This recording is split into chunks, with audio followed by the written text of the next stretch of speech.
এবং যখন ব্রিটিশদের শাসন বাংলাদেশ শুধু নয় সারা ভারতবর্ষের মানুষকে যখন অস্থির করে ফেলেছিল, জেল জুলুম অত্যাচার নির্যাতন ঔপনিবেশিক শাসনের যে নির্যাতন, সেই নির্যাতনে যখন অস্থির হয়েছিল, তখন এই ভারতবর্ষে কয়েকজন মানুষ তারা মানুষের অধিকার প্রতিষ্ঠার জন্য, ভারতবর্ষের স্বাধীনতার জন্য তারা সেদিন জেগে উঠেছিলেন, বেরিয়ে এসেছিলেন।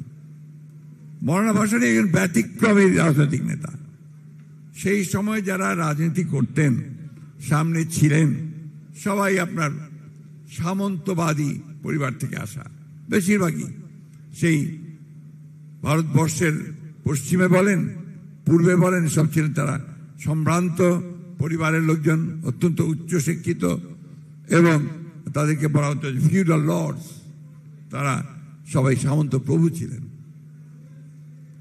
মৌলানা ভাসানীর অভ্যুত্থান একেবারে সাধারণ ঘর থেকে, এবং তিনি মাদ্রাসায় পড়তেন এবং কর্মজীবনে পড়াতেন, অর্থাৎ মাদ্রাসার শিক্ষক ছিলেন।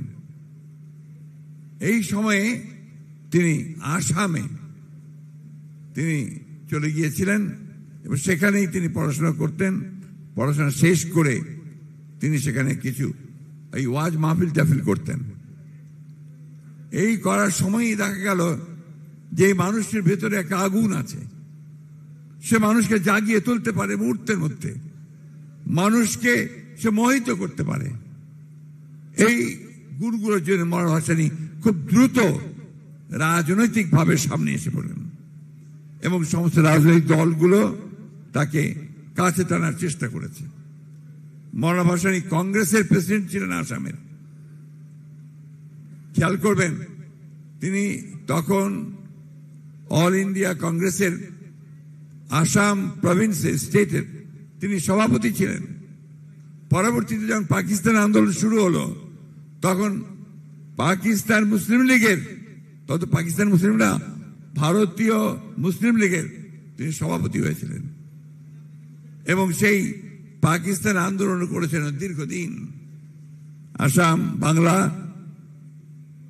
উড়িষ্যা এই সমস্ত এলাকাতে তিনি করেছেন। শুধু তাই নয়, তিনি সমগ্র ভারতবর্ষে পাকিস্তান আন্দোলনের জন্য কাজ করেছেন। সেই সুদূর পাখতুন থেকে, অর্থাৎ আপনার সেই সীমান্ত এলাকা থেকে, উত্তর পশ্চিম সীমান্ত প্রদেশ থেকে, পেশোয়ার থেকে শুরু করে একেবারে কক্সবাজার পর্যন্ত তার বিচরণ ছিল। মৌলানা ভাসানীকে অনেকে বলতো তিনি পীর হলেন কিভাবে। উনি তো আধ্যাত্মিক জগতের মানুষ ছিলেন, কিন্তু তিনি একেবারে পীর হয়ে গেলেন কিভাবে। আসামে তিনি চর এলাকাতে এই কথাগুলো বলতেন ঘোড়ায় চড়ে। ঘোড়ায় চড়ে এত দ্রুত ঘোড়া চালাতেন যে খুবই অল্প সময় তিনি এক স্থান থেকে আরেক স্থানে পৌঁছে যেতেন। মানুষ ভাবতে শুরু করলো যে মানুষটা তো মানুষ নয়, এটা নিশ্চয়ই জিন। এত দ্রুত এক স্থান থেকে আরেক স্থানে গিয়ে সে কথা বলছে, মানুষের সঙ্গে কথা বলছে, এটাতে তিনি সাথে আধ্যাত্মিক জগতে প্রবেশ করলেন। আমার ছোট্ট ঘটনা পরে একটু আপনাদেরকে ওই পরের দিককার ঘটনা বলি। এটা স্বাধীন বাংলাদেশের কথা বলি। 73 কি 74 সালে আপনার নর্থ বেঙ্গলে, আমাদের নর্থ বেঙ্গলে প্রচন্ড বন্যা হয়েছিল। পঞ্চগড়, ঠাকুরগাঁ সব ডুবে গিয়েছিল। ওই ভারতবর্ষের থেকে পানি এসে ফ্ল্যাশ ফ্লাড ডুবে দিয়েছিল। সেই সময় মৌলানা গেলেন সেই বন্যা উপদ্রুত এলাকা দর্শন দেখার জন্য। তো এমন যে গাড়ি ঘোড়া তো যায় না, গরুর গাড়িতে যাচ্ছেন উনি। তো গরুর গাড়িতে যাচ্ছেন, সঙ্গে তার অনুসারীরা আছে, আমরা আছি পিছন দিকে হাঁটছি, মানুষ হাঁটছে। কিছুক্ষণ পরে দেখা গেল যে গ্রামের মধ্যে আসলেই লোকজন, বিশেষ করে মহিলারা, তারা দৌড়ে দৌড়ে আসছে, হাতে শিশি। তো এই শিশি নিয়ে, এই শিশির মধ্যে হয় পানি, নাহলে আপনার তেল। এসে সবাই গিয়ে দাঁড়াচ্ছে, গিয়ে মৌলানার পেছনে গিয়ে যে হুজুর বলতেই হুজুর আর কোনো দিকে তাকাচ্ছেন না, তিনি ওই শিশিতে ফু দিয়ে দিচ্ছেন। এরকম অসংখ্য হাজার হাজার সারা রাস্তা জুড়ে মহিলারা আসলো, ফু নিয়ে চলে গেল। রাতে যখন আমরা খেতে বসেছি, একজন কৃষকের বাসায়। তখন আমি তাকে জিজ্ঞেস করলাম যে হুজুর, আপনি যে ফু দিলেন এটা কেন? এই তো তোমাদের কমিউনিস্টদের দোষ, তোমরা হয়তো বোঝো না এই লোকগুলো আমার কাছে কেন এসছে। তাদের একটা বিশ্বাস যে আমি আল্লাহর নাম নিয়ে যে ফু দেব সেটাতে তার কাজ হবে। ও এত দরিদ্র, সে ডাক্তারের কাছে যেতে পারে না, এই ফু দিয়ে সে তার বাচ্চার চিকিৎসা করে, ওই পানি খাওয়ায় ওই তেল দিয়ে। এই যে বিষয়টা কিন্তু খেয়াল করে, খুব ইম্পর্টেন্ট। অর্থাৎ তখনই তিনি এটা বুঝেছিলেন যে এই দেশে এই মানুষগুলোর মধ্যে ধর্মবোধকে বাদ দিয়ে কোনো কাজ করা ঠিক হবে না। আরেকটি বিষয় অত্যন্ত জরুরি, সেটা হচ্ছে যে তিনি কমিউনিস্ট। আমরা তো বাম রাজনীতিতে কারণের লোক সবাই এখানে, আমরা সবসময় আপনার সমাজতন্ত্রের কথা বলতাম, বিপ্লবের কথা বলতাম, এবং ধর্মকে আমরা ওই সময় মনে করতাম যে এটা খুব জরুরি বিষয় নয়। তিনি বলতেন যে তোমাদের কমিউনিস্টদের এই দোষ, তোমরা ভুলে যাও না বাংলাদেশের মানুষ ধর্মকে বাদ দিয়ে কোনো কাজ করে না, যেটা সত্য বাস্তব। এই কারণে তিনি পরে তার আনলেন ধর্ম কর্ম সমাজতন্ত্র। মনে আছে আপনার?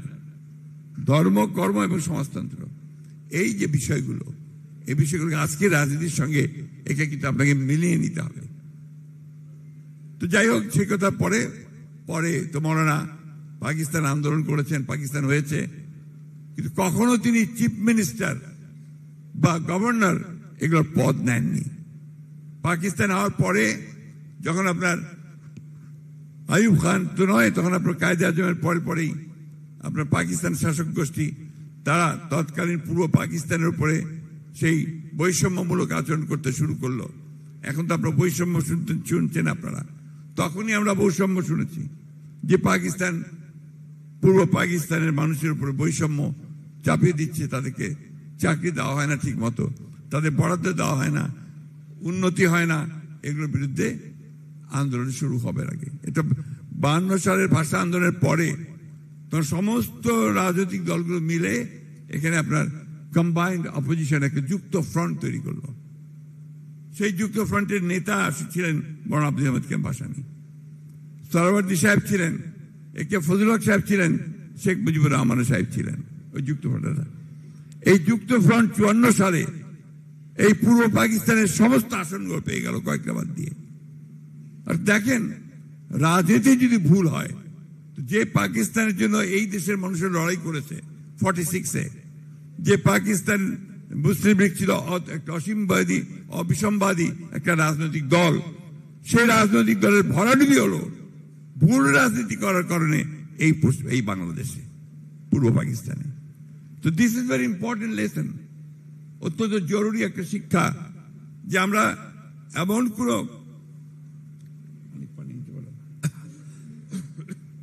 আমি আসলে বুড়ো হয়ে যাচ্ছি বোধ হয়।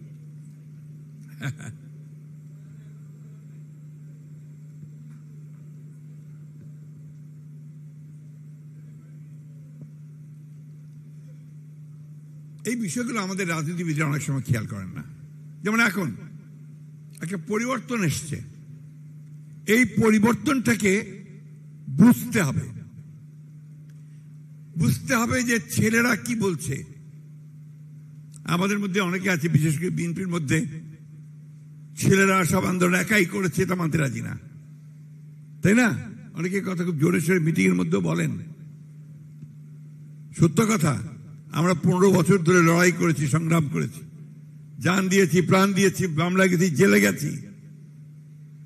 তারপরে বলেন আপনার যে শেষ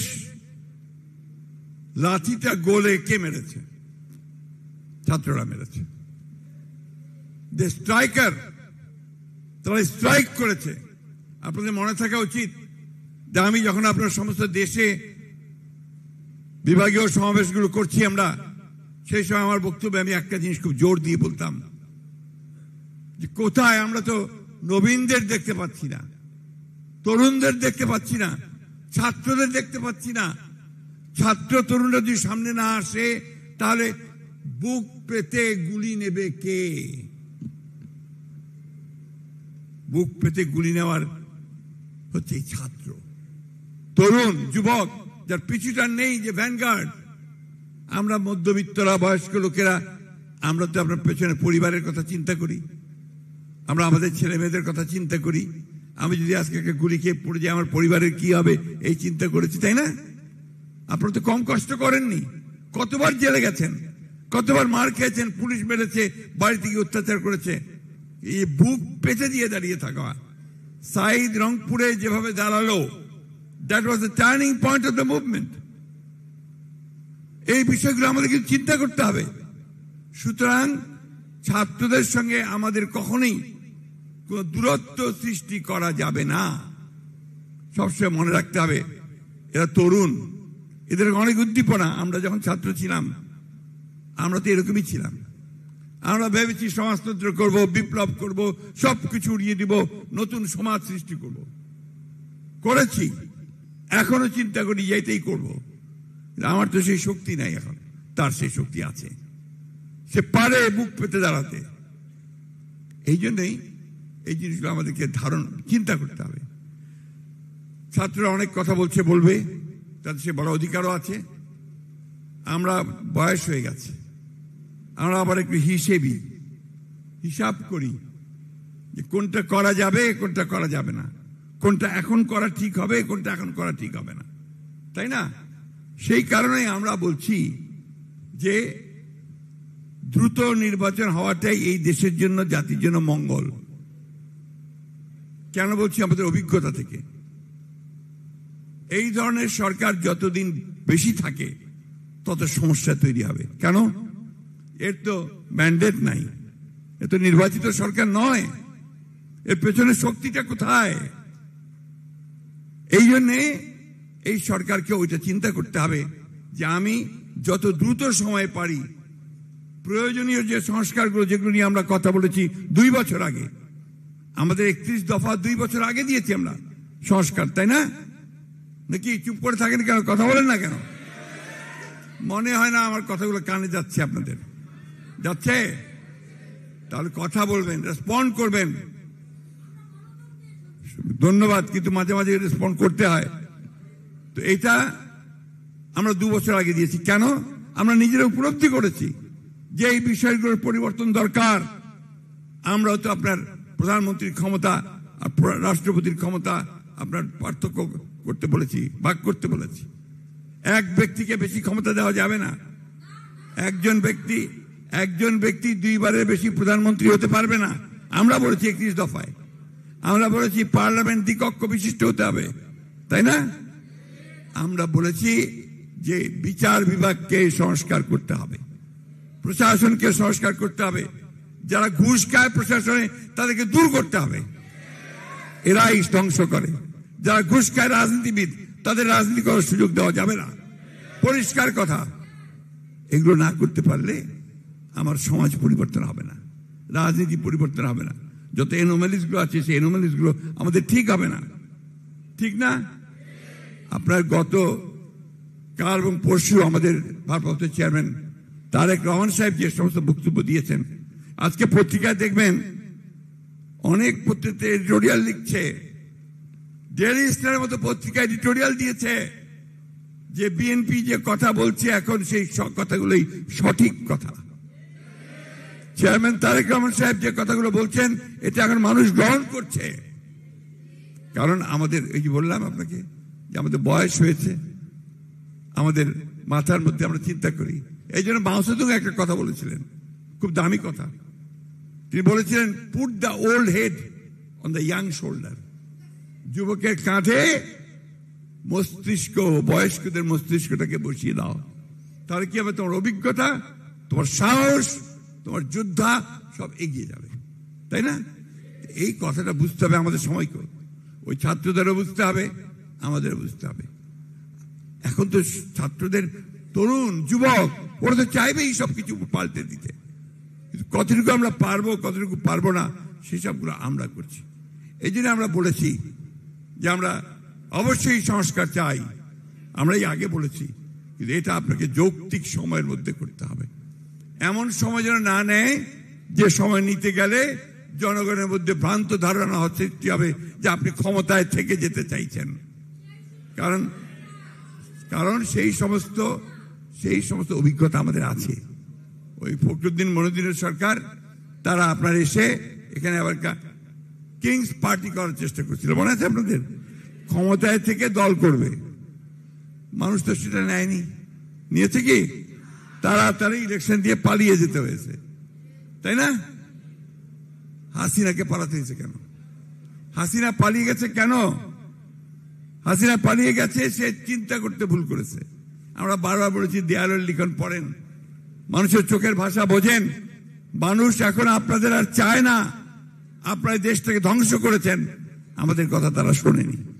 না শুনে উল্টো নির্বাচন ব্যবস্থা ধ্বংস করেছে, ছাত্রদের গুলি করে হত্যা করেছে এবং শেষ পর্যন্ত পালিয়ে গেছে দেশ থেকে। আমাদের ছেলে মেয়েরা, এমনকি আমার মেয়েও বলে পালাইছে, বলে পলাইছে, হাসিনা পলাইছে, তাই না? হ্যাঁ, তো এখন ওই জিনিসটা আমি আবারও রিপিট করতে চাই যে আমরা এমন কাজ যেন না করি, কেউই না, যে কাজ আমাদের দেশকে আবার অনিশ্চয়তার দিকে, অস্থিরতার দিকে নিয়ে যাবে। আমি সংক্ষিপ্ত করে নিয়ে আসছি। মৌলানা ভাসানী আমাদেরকে সে পথ বারবার দেখিয়েছেন। মৌলানা ভাসানী তাকে কি বলে জানেন? Prophet of violence. টাইমস পত্রিকাতে যখন আপনার আন্দোলন চলছে, প্রচন্ড আন্দোলন, সেই সময় টাইমস হেড আপনার ছবিতে, প্রচ্ছদ ছবিতে মৌলানা ভাসানীর হাত তোলা ছবি বেরোলো, তার নিচে হচ্ছে যে প্রফেট অফ ভায়োলেন্স। মৌলানা ভাসানী, শেখ মুজিবুর রহমানের লোকেরা তো অনেক কিছু দাবি করে, তাই না? মৌলানা ভাসানী প্রথম এই পল্টন ময়দানে দাঁড়িয়ে, যেখানে গাজী ভাইরা বসে আছে, আমাদের নান্নু ভাইরা বসে আছে, মাহবুল্লাহরা সব ছিল, তারা প্রথম সেদিন আপনার বাংলাদেশের স্বাধীনতা ঘোষণা করেছিল। ভুলে গেছেন? বলেন না তো কথা, একটু জোরে জোরে বলেন না কেন? এগুলো বলবেন। মৌলানাই প্রথম আন্দোলন শুরু করেছিল আপনার আইয়ুব খানের বিরুদ্ধে। একটা অটো রিক্সার একটা হরতাল ছিল, অটো রিক্সাওয়ালাদের হরতাল, পাকিস্তান আমলের কথা বলছি আমি। মনিম খান তখন আপনার গভর্নর। তো এই হরতালে পল্টন ময়দানে মিটিং হচ্ছে, কেন যাই না, মৌলানা ভাসানী যেহেতু বক্তৃতা করবেন, শুনে মানুষ বোঝাই হয়ে গেছে। তখন কিন্তু ট্রাক দিয়ে মানুষ আনতে হতো না, বাস দিয়ে আনতে হতো না, টাকাও দিতে হতো না কাউকে, মানুষ সব চলে আসতো পল্টন ময়দানে। বেশি বাদাম খাতো, বাদাম কিনে বসে বসে বাদাম খেতে কথা শুনত। এই মৌলানা ভাসানী সেই দিন সেই পল্টনে দাঁড়িয়ে বক্তৃতা করে শেষে বললেন, এখন আর কোন পথ নাই, ওই বঙ্গভবনে ঘেরাও করো। তো বঙ্গভবন বলতো না, প্রেসিডেন্ট গভর্নর হাউস ঘেরাও করো। বিশ্বাস করবেন না আপনারা, ওই মিটিং থেকে গিয়ে ঘেরাও হয়ে গেল, গুলি হলো, মারা গেল। তারপর দিন হরতাল, তারপর দিন হরতাল, আবার সেই পল্টনের মধ্যে দাঁড়িয়ে মৌলানা ভাসানী ঘোষণা দিলেন, এখন সমস্ত থানা ঘেরাও করো সারা বাংলা পাকিস্তানে। এইভাবে আন্দোলন চূড়ান্ত পর্যায়ে গিয়ে উঠল। সেই মৌলানা ভাসানী আরেকটি কথা, যখন আন্দোলন চূড়ান্ত পর্যায়ে এসেছে, তখন শেখ মুজিব কারাগারে, জেলের মধ্যে পল্টন ময়দানে মিটিং হচ্ছে। ওই সময় একজন একটা গুলিবিদ্ধ লাশ নিয়ে আসলো মিটিং এর মধ্যে।